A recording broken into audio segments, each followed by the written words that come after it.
There's a great story about a guy in 1938 who was in Paris, who realized the world was coming to an end. He got out his globe. He found himself a small island in the South Pacific, and he left. He left Paris to escape the disaster.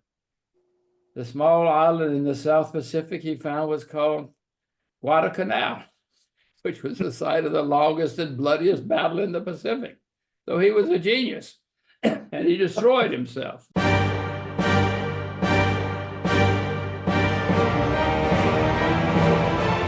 What do you see for the common American here in the next 5, 6 months? And more importantly, what should we all be doing to prepare for the worst?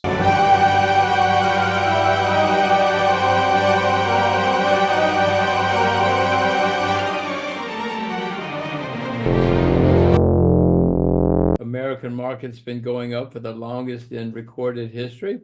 Since 2009, this has never happened this long before. So sure, we're getting closer to the end.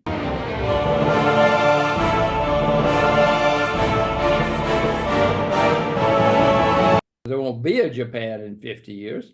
It's amazing how many predictions that you've had that have already come true from one of our previous interviews where you talked about AI. The debt situation has never, ever been like this in history. Go back and read some economic history about the really bad times. They were not fun.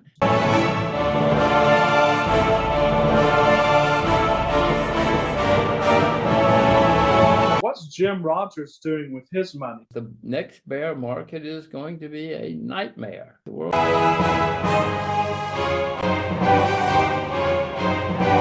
is running out of farmers, eating with robots. We'll go to have a free lunch with a robot. Do you think that somebody somewhere has an interest in actually making the supply of food more scarce? Crisis and opportunity are the same thing. I may have told you about my first wife. What a mistake that was. Oh my God, what a mistake that was. Well, we always have a chance to upgrade hostilities, especially with the people who are politicians around the world. There are going to be more problems in the Middle East, therefore with oil. Do you see actual physical turmoil coming to the streets of the United States? Ladies and gentlemen, this is Javier with the Real Javier Novoa. And part of our role here at the Real Javier Novoa is to give you accurate economic information so that you can build resilience into your lifestyle. And of course, as everyone knows, there was a bloodbath in all of the asset classes and markets on Monday in the United States. This was ostensibly triggered by a horrific jobs report that we had on Friday, August 2nd. The economy supposedly added only 114,000 jobs in July. And of course, take this with a grain of salt because these are government numbers. This was significantly below the expectations of economists. This was accompanied by an increase in the unemployment rate, which rose to 4.3% from June's 4.1%. Compounding that was another bloodbath in Japan. Japan's market crashed due to their own set of economic woes, as well as bad corporate earnings, global market pressures, and a fear that Japan's central bank is going to tighten its notoriously loose monetary policy. Many stocks in the United States on Monday were down hugely. Nvidia was down 8%, Amazon was down 5%, some stocks were down up to 20%. Coincidentally and strangely, a lot of platforms that the common man uses to invest, like E-Trade and Robinhood, had glitches throughout the day so that people couldn't get out of these crashing markets. It has rebounded on Tuesday. Many assets are up. The dollar's up to its pre-Monday highs. And so they're calling it Rebound Tuesday. A lot of hedge funds have bought the dip. So joining us to navigate this maze of complexity is a man who's been through many market downturns. Indeed, he's called many of them. It's the maverick investor, pundit, author, Mr. Jim Rogers. Jim, thank you for once again joining us at this virtual table. Well, I'm delighted to be here. It sounds terrible, doesn't it? It does sound terrible. So I should hang up now. I should hang up now. That's right. Or as my father says, should we all slit our wrists now? Probably not. Yes. But so what happened on Monday, Jim, from your experience? Is this the harbinger of vaunted coming recession, or was this just a glitch? And are we going to recover? And we have to wait a little bit more time before the worst of this Well, comes. Xavier, we're here to ask you. You know the answers to all of these questions. I will tell you that, I mean, I don't have to tell you, you know that the American market's been going up for the longest in recorded history. Since 2009, this has never happened this long before. So time-wise, we're overdue. We're starting to see some of the signs that happened at the end of bull markets. You know, lots of new investors, few concentrated stocks going up all the time. I mean, these things have happened before. And what we saw this week is probably the beginning. I mean, when I say the beginning of the end, I don't mean it's going to end today. I don't mean it's going to end this week.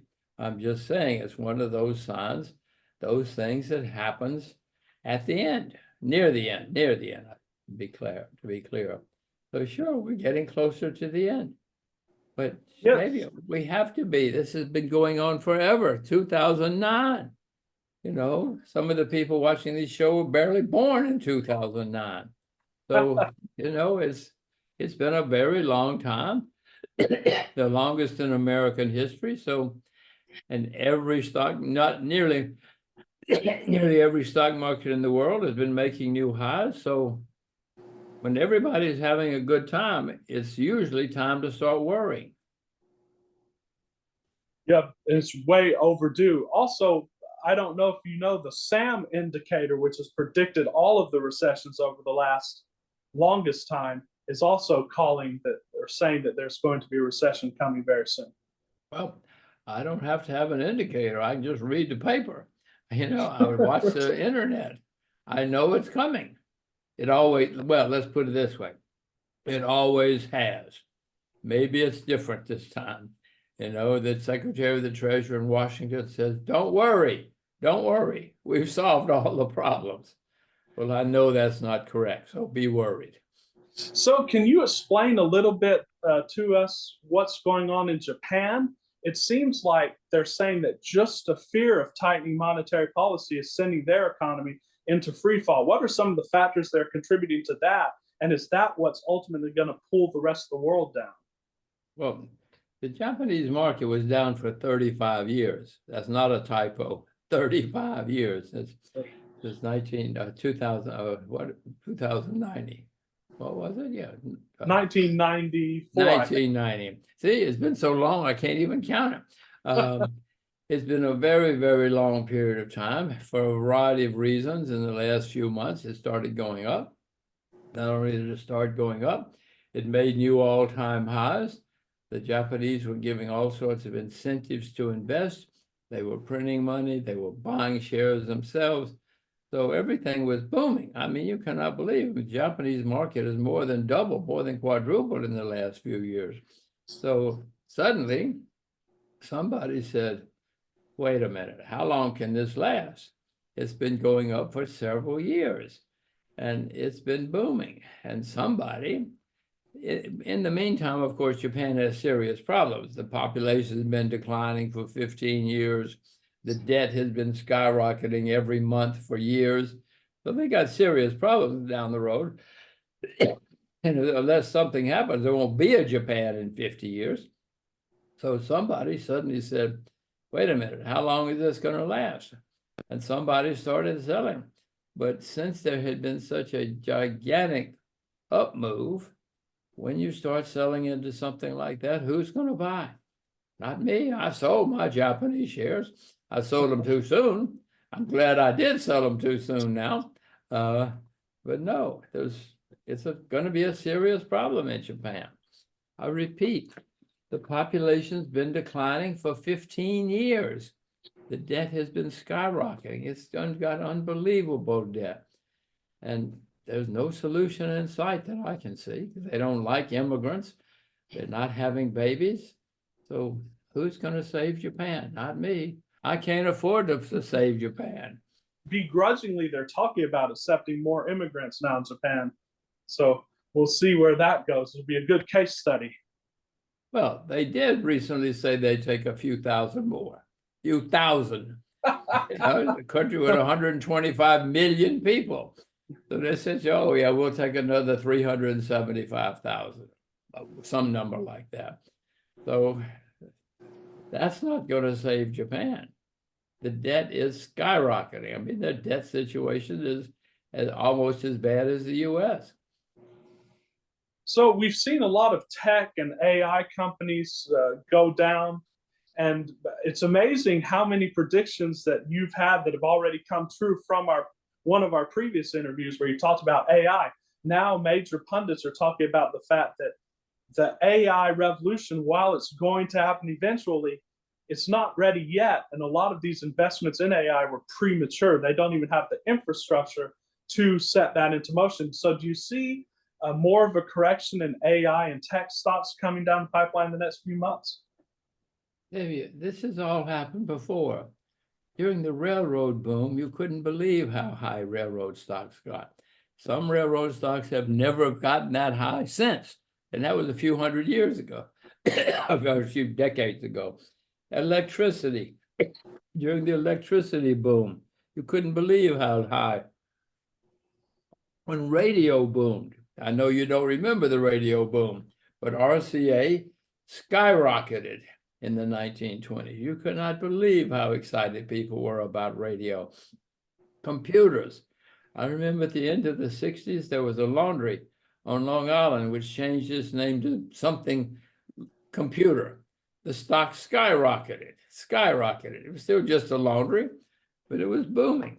This has all happened before, and I hope we both live long enough to see it happen many times. Many more times, I hope. I just hope I don't get sucked in. Let's hope not. But a lot of economic voices are talking about the fact that these corrections, of course, come with massive layoffs. And there have been layoffs announced. There are more layoffs that are going to be announced in the next few months. What do you see for the common American here in the next 5, 6 months? And more importantly, what should we all be doing to prepare for the worst? Well, the worst is going to be, it's got to be a bad recession. You know, we had a problem in 2008 because of too much debt. Davia, since 2009, the debt has skyrocketed everywhere, everywhere. Even China has a lot of debt now. So the next recession has got to be the worst in our lifetimes because the debt situation has never, ever been like this in history. I look at the American debt, our debt, and I try to add and subtract. I don't see any way that anybody can ever pay that debt. But everybody's ignoring it right now. Well, maybe not everybody. Maybe somebody on Monday said, wait, we have a lot of debt. Anyway, the point is there are gigantic problems developing in the world economy. And for a while, the central bank in Washington just printed a lot of money and everybody was happy. But somebody looked out the window and said, wait a minute, look at all that debt. What are we going to do? Look at all that money printing. What are we going to do? Let me say to you again, the next time we have a bear market, it has to be the worst in our lifetime because the debt is so unbelievably high. If you have a pencil and piece of paper, just try to figure it out. It cannot be solved. It cannot be solved except with gigantic money printing or default or something that's not good for us. So where does it end if this is what's starting now? Does this end in like disintegration, or does this end in are people, how bad is it going to get? Are people going to be like starving on the streets, or is this going to be like an inconvenience like 2008? But 2008 was more than an inconvenience for some people. A lot of people went bankrupt. I mean, rich guys like you didn't go bankrupt, but some people did go bankrupt. No, it's going to be terrible. You're going to see bankruptcies. Well, or you'll see what you'll probably see is a lot of money printing in Washington and other places, and the value of currencies will go down. Inflation will get worse, and in bankruptcies. No, it's not going to be fun. Go back and read some economic history about the really bad times. They were not fun. A lot of people were suffering very badly. So it was announced that Warren Buffett, dumped a lot of his Apple stock just days before this crash. What does Warren Buffett know? Because it seems like Warren Buffett is usually very optimistic on the economy. But what do you think Warren Buffett's thinking? What's his play? I don't know. You can call Warren, but I do know, just having read some of the stuff he said, he sees what we were just talking about. The debt is skyrocketing. Most stocks are not going up. During the end of bull markets, you have fewer and fewer stocks going up and covering up the fact that there's a problem. And all of this has happened before, and it's happening again. Warren's even older than I am, and I know he's seen all this before. So I'm sure he's seeing the same things we're talking about. Just in the next, I guess, quarter to 6 months, if you want to share with us, what's Jim Rogers doing with his money? How are you hedging against this, or indeed setting yourself up to profit from these crashes that are coming? Well, I have a lot of cash in US dollars, mainly US dollars. I have not started selling short yet. I'm not very good at timing. Obviously, I should have sold short on Thursday or Friday. I did not. I hope that I'm smart enough that when the rally comes, if the rally comes, that I'm smart enough to, at somewhere along the line, start selling short, because the next bear market is going to be a nightmare. And if you're good at selling short, you'll make a lot of money. When you say a nightmare, like what percentages are we looking at here? We looking at like 20% falls? Come on, look at bear markets. Bear markets don't have 20% falls. Many stocks go down 80, 90% in serious bear markets. And some of the previous big winners go down 80, 90%. Some of them go bankrupt. Some survive. In 2000 or whatever it was, things like Microsoft went down huge amounts. Well, Microsoft's still here. It's still in business. But during the bear market, the stock went down an enormous percent. And that's what's going to happen again. It's a correction. And you called very famously the mortgage crisis in 2008. So, Jim, the question is, when are housing prices going to crash so that people can actually start buying houses again? Soon. You're probably, I read that you're already starting to see in some parts of the world and some parts of the US, you're starting to see prices giving way. People put their house on the market expecting lots of bids, and it don't happen. The early signs are starting to happen. But if you have the patience and can stay solvent for 2 or 3 more years, don't worry, there'll be lots of houses for you to buy. That's good news for some and not so good news for some. I had wanted to ask you this also. I don't know if you know about this, but for a few years, a lot of billionaires and people like BlackRock have been buying up things like farmland, single family apartments and houses, like en masse. What's behind this? Do you know anything about this? Why are they doing this? What are they setting up? Well, I can see what's happening in agriculture and in farmland around the world. So some smart people are saying, wait a minute, why don't we buy this farmland? The numbers of farmers are declining. So obviously we're going to have an agricultural bull market or crisis or something. And if you own farmland, you're going to be very, very rich. But a problem is going to be who's going to farm the farmland. The average age of farmers in Japan is 68. In America, it's 58. The world's running out of farmers. I don't know who's going to be farming. I'm not going to be farming. I'm not smart enough. The world the numbers of farmers in most of the world are declining, and we're going to have a serious problem again in the foreseeable future. Do you think the robots are going to be able to catch up with them? I don't know any robots that are smart enough to farm, but I'm sure we'll have some.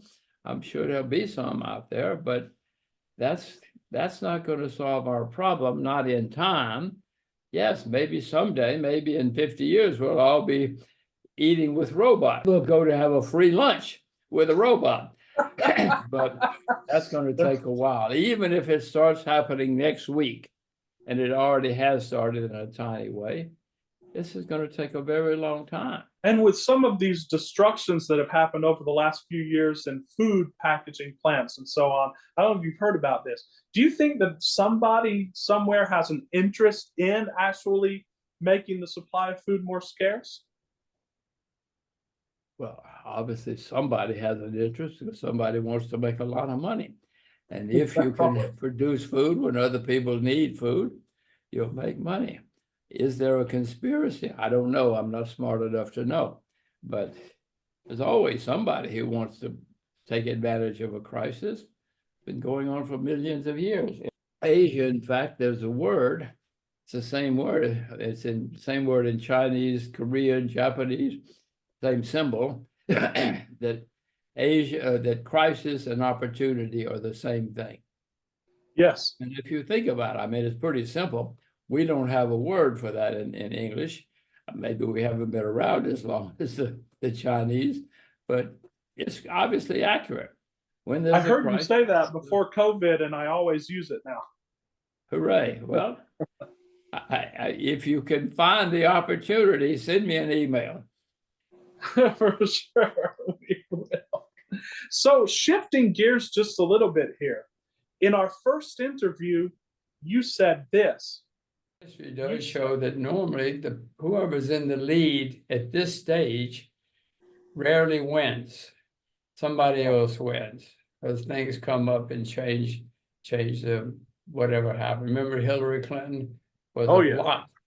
Could not lose, et cetera, et cetera. So if I were betting today, it certainly looks like Mr. Trump. Mr. Trump seems to be a lock. But you think something could happen that snatches that victory away from him?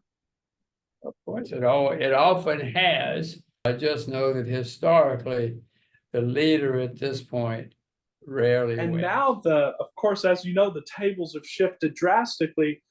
About 5 weeks ago, it was a shoo-in for Trump. We all knew that Trump was going to win because Biden was there. But now that Kamala Harris is now the candidate for the Democrat Party, there are some polls now showing her in the lead. So how did you know that this was going to happen? Because you said, and you also said that something might happen to one of them. And of course, we know that unfortunately they attempted to assassinate Trump. How did you predict that? And more importantly, where do you see us going here in this coming election? Just generally. More importantly, I make many mistakes. Don't worry. I may have told you about my first wife.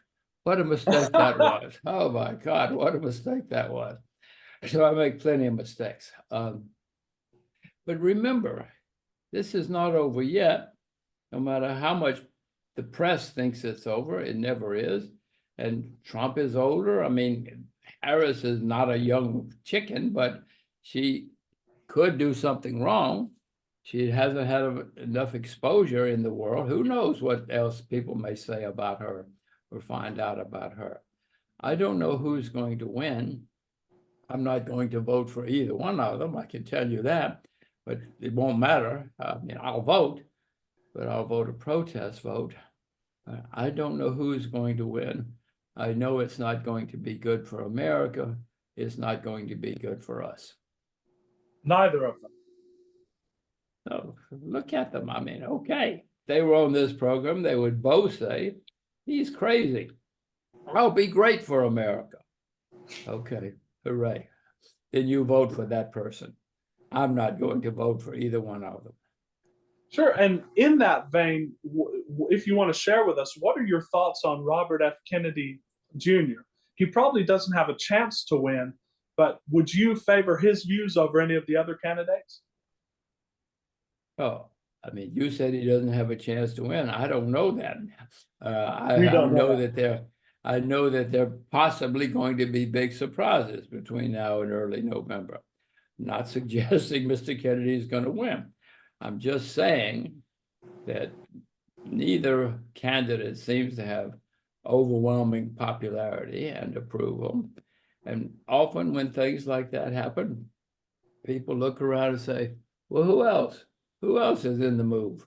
We'll see. I don't know. I doubt that I'll vote for Mr. Kennedy, but who knows? Another amazing prediction you made, or not a prediction, but a statement that was very correct, when we talked about the Israel and Iran crisis in April, you said, encouraging thing from my point of view as an investor or as a citizen is that somebody seems to be trying to calm things down. For some reason, fortunately, this time both sides seem to be trying to calm things down, including Washington. My perception is things are not going to be as bad as they could be. And I mean, if you watch the oil market's a good indicator.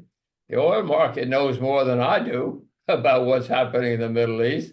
The oil market knows more than all of us, and the oil market is not going crazy, fortunately. It seems that there's a little more restraint this time than ever before. Again, and that happened while everyone else was saying we're going to World War III. Well, now we find ourselves in an arguably more dangerous position with, of course, Israel assassinating Ismail Haniyeh in Iran, and now Iran has promised revenge. Do you think that Iran is going to do another non-impact event and then everything will be back to normal? Do you think this time we actually do have a chance to escalate hostilities? Well, we always have a chance to upgrade hostilities, especially with the people who are politicians around the world, all over the world. That's why we've often had, we've had some really crazy wars in history, and in nearly every one of the wars, after a few months, people say, how did we get into this stupid war? And then they say, how do we get out? But the problem is there's no way out. And that's the problem we're finding now. We're not in a really deep, bad war right now. Well, I mean, maybe Ukraine is a serious war, but people try to figure out, how do we get out? And the problem is, because of egos and circumstances, it's hard to end a war until it's just devastation.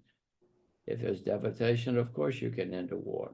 I see all of the signs that have happened before earlier wars. If you look back at 1912, say, I mean, the British and German royal families were going on holiday together.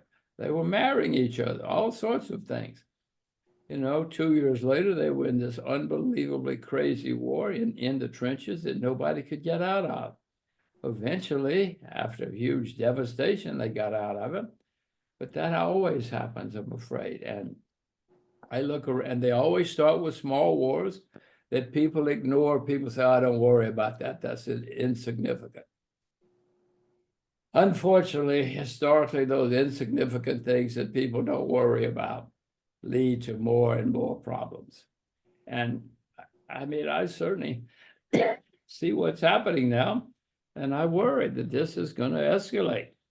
I don't know where or how or why, but someplace that we're not thinking about right now often turns out to be a big problem. It's often a black swan event, sort of. Well, make a good point. In 1912, nobody had ever heard of Sarajevo. The next thing you knew, we were killing each other all over the world because of something that happened in Sarajevo. It's always something that nobody thinks about. If we could anticipate, it wouldn't happen. We could prevent it. But, and even Sarajevo, the guy who shot the Archduke was on the wrong road. He was at the wrong place. And all of a sudden, there was the Archduke and his wife broke down in front of him. He shot him because he was at the wrong place too. They were all at the wrong place at the wrong time. The next thing you know, we had World War I. Amazing. So tragedy. The new Iranian president, relatively new because the last one died in a helicopter crash, President Pezeshkian, is ostensibly a reformer. Do you think that he could have a hand in dialing down tensions this time? Or do you think it's all in the control of the supreme leader? And basically, in your analytical mind, what do you think Iran is going to do? Because they have not responded yet. What do you think they're going to do in the next few weeks? I wish I knew. I could get rich. And you could get rich. We could all get rich. You do They know. don't know. The problem is they don't know. And in situations like this, the people themselves don't know. You know, they get torn away with emotions. They go to meetings, somebody says X, somebody else says Y, then somebody sends them a letter, blah, blah, blah. And the next thing you know, oh my God, how did this happen? No, but I don't know. I'm sure that somebody could figure it out, but even the people involved at this stage don't know what they're going to do and where it's going to lead. And I certainly don't. You talked about in our last interview the oil price being an indicator, and in fact, oil futures are down now. So certainly, the oil market doesn't think that anything immediate is going to happen. You're talking about this week. You Yes. know, I wish it were that easy. Oh my gosh, you mean all we have to do is watch oil for a few days and we know what's going to happen in the world? I didn't know that. This is over time. Nobody ever told me that. I suspect that just looking at the world, there are going to be more problems in the Middle East, therefore with oil.